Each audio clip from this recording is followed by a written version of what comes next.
Bismillahirrahmanirrahim. Assalamu alaikum dear students. How are you? I hope you are enjoying your holidays. Okay, good. Today we are going to discuss our Urdu topic Kalma or Mahmil, which are in book page 43. So you can open your book, page number 43. The name of our topic is Kalma और महमिल. कलमा क्या होता है? आम तौर पे जो हम बात करते हैं, सिंपल अंदाज में जो भी हम बात करते हैं, जो समझ आ जाए दूसरे बंदे को, आराम से उसके मीनिंग अंडरस्टैंड हो जाए कि सामने वाला बंदा हमें क्या बात कर रहा है, वो मीनिंगफुल बात हो तो कलमा कहलाती है. जैसे अल्लाह एक है, ठीक है, ये तो पूरा एक मैं जुमला बोला है जो कि समझ आ रहा है. सिंपल कोई वर्ड्स भी हम लोग बोल सकते हैं, जैसे हरूफ होते हैं.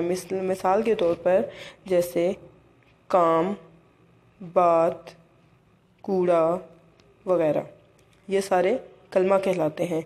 लेकिन सम टाइम हम अपने फ़्लो में चल रहे होते हैं और चलते चलते हम लोग अपनी बात के साथ कुछ ऐसे वर्ड्स का इजाफ़ा कर देते हैं जो कि मीनिंग लेस होते हैं, जिनका कोई मतलब नहीं होता, ना ही वो समझ आने वाले होते हैं.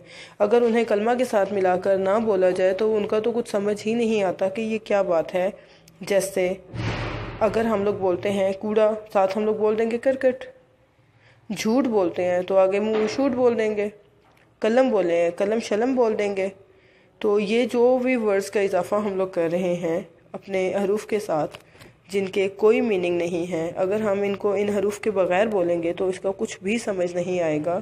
तो ये सब महमिल कहलाते हैं. ठीक है. अब जैसा हमारा यहाँ पर लिखा हुआ है, ऐसे अल्फाज जिनके अपने मानी हों उन्हें कलमा कहते हैं. मसलन बात, कूड़ा और झूठ. और ऐसे अल्फाज जिनके कोई मानी ना हो लेकिन कलमा के साथ बोले जाएं उन्हें महमिल कहते हैं. मसलन बात के साथ चीत, कूड़ा करकट, झूठ मूठ. इनमें चीत, करकट, मूठ ये सारे मीनिंगलेस हैं, इसलिए इनको महमिल कहते हैं.